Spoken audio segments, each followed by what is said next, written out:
B'risposta għall-opinjoni tal-kelliem ewlieni nazzjonalista għall-isport Graham Bencini fejn rid jagħti l-impressjoni qarrieqa dwar l-ekonomija nazzjonali, il-membru parlamentari laburista u ekonomista Cressi D'Agalia trattat kif fil-verità il-ġid bla preċedent li qed jinħoloq minn pajjiżna qed jissarraf b'mod tanġibbli u dirett fil-ħajja tan-nies. Gallia reaġixxiet f'artiklu fil-ħarġa tat-Times tal-ġimgħa wara li ftit tal-jiem qabel id-deputat tal-Oppożizzjoni li tneħħielu l-portafol tal-finanzi wara t-taffiċ fil-pre-budget document għalli l-proċessi tal-akkwist isiru b'mod ineffiċjenti u b'hekk qed ibagħtu n-nies.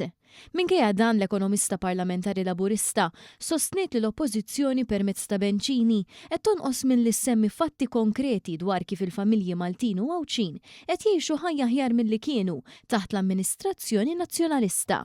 Ikkwotat lill Bank Ċentrali Ewropew fir-rapport tiegħu dwar id-distribuzzjoni tal-ġid għall-aħħar kwart tal-2025 fejn joħroġ ċar li l-ġid net medju ta' familja Maltija laħaq il-503,000 euro, wieħed mill-ogħla fl-Unjoni Ewropea kollha kemm hi. Ir-rapport Ewropew ukoll jindika li nofs il-familji Maltin jaqbżu din iċ-ċifra.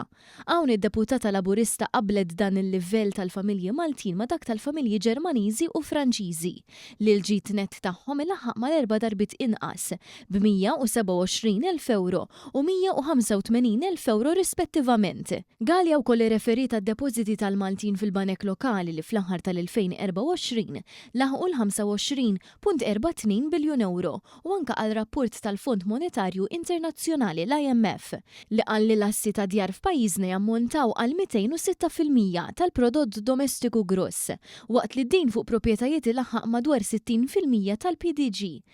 Tennet li dawn iċ-ċifri gidbu kompletament kull argument li tkabbir ekonomiku falla milli jitraduċi ruħu fi prosperità sostanzjali għal familji u enfasizzat li dawn ir-riżultati huma biss frott il-fatt li taħt gvernijiet laburisti il-pajjiż irnexxielu jsarraf dan it-tkabbir ftit jib fil-bwiet ta' ċittadini b'mod ġenerali.